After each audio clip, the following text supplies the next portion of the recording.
Mula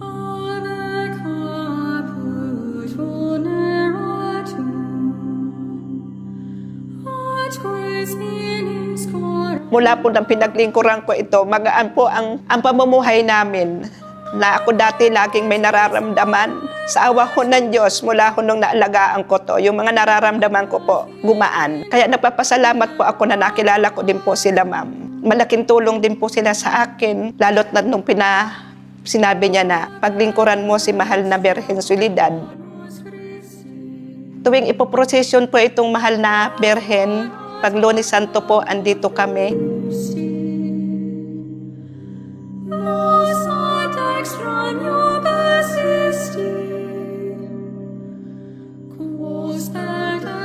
Maaring dahil siguro dun sa aking trabaho kung bakit ako naging link or nagkaroon ng access dito sa imahe ng Birhen nito.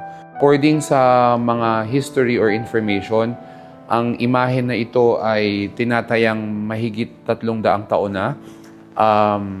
At unang sa pamamag-ari ni Andrea Diaz. During the Spanish period or during nung araw daw ay ang pag-aari ng imahe ng Santo Sepulcro, ng Birhen Dolorosa at ng Birhen Soledad ay nasa iisang pamilya.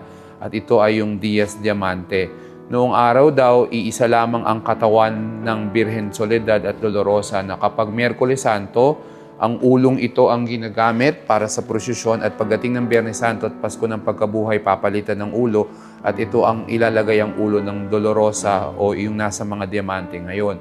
Pagdating ng panahon ng mga matay, yung mga matatanda, ang ulo at kamay ng Soledad na nakikita natin ngayon ay iningatan ni Andrea Diaz at nang siya'y mamatay, ito ay ipinagkaloob sa kanyang pamangkin na si Isabel Manahan del Rosario. At ito ngang si Isabel Manahan del Rosario ay ang napangasawa ng kilala nating si Justice Vicente Santiago. Nang mamatay si Isabel noong 70s, ipinamana niya ito sa kanyang anak na si Salud. At nang mamatay si Salud, ipinamana naman sa kanyang kapatid na si Celsa.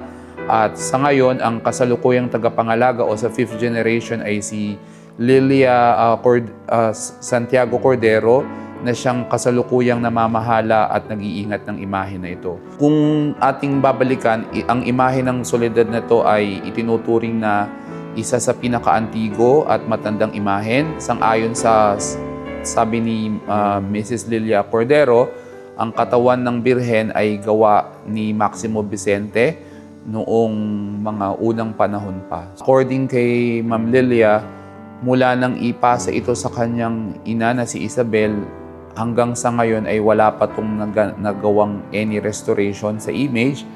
Ang kanyang mga gamit o aksesorya na gawa sa pilak ay purong original pa. Ang mukha at ang kanyang kamay, kung mapapansin nyo ng malapitan, ay nananatiling original pa. Minsan nga kung titingnan mo, para siyang gawa sa ivory dahil sa pagkakagawa sa kanya. Pero the ulo, the kamay at yung mga accessories ay nananatiling original pa.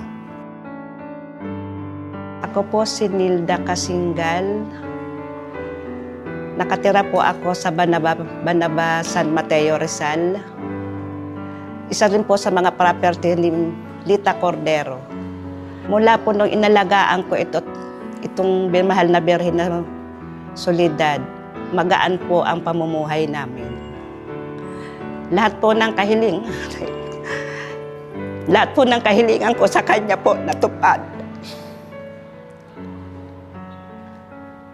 Lahat po na sinabi ko sa kanya at hiniling ko, nangyari po sa amin. Nagkasakit po ang asawa ko, hiniling ko sa kanya na pagalingin siya, awa ho ng Diyos, nakarecover ang asawa ko. Basta ang pangako ko sa kanya tuwing mahal na araw, paglilingkuran ko siya sa abot ng aking makakaya. Awa ho ng Diyos, hanggang ho sa ngayon, ang hiling ko naman sa kanya noon yung makapagtalapos ang mga anak ko. Nagabayan niya po ako. Awa ho ng Diyos sa kanya, sa hiling ko po, 4 po ang nakapagtapos kong anak.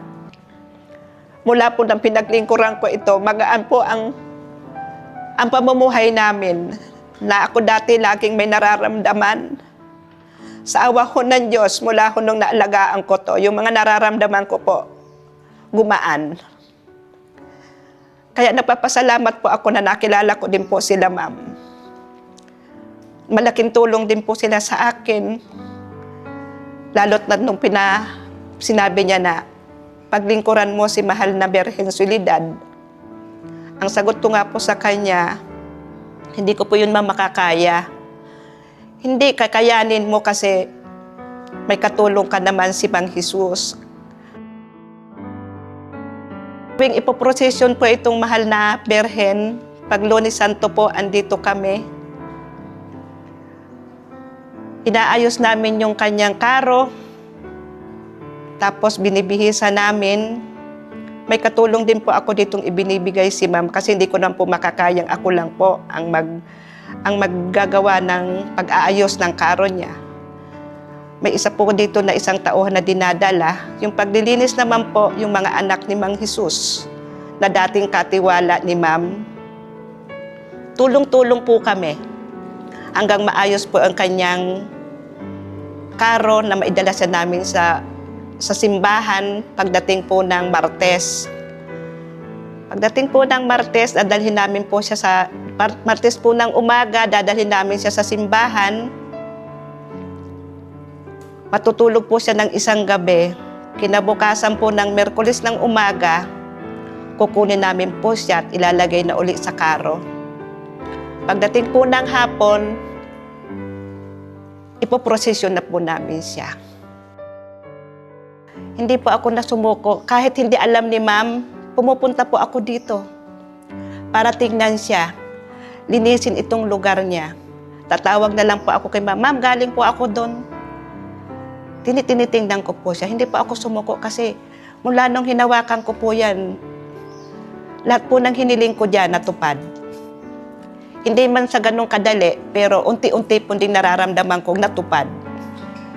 Kaya hindi po ako susuko. Kaya sabi ko po nga po, habang andito ako kay ma'am, paglilingkuran ko siya. Yan po ang pangako ko sa kanya.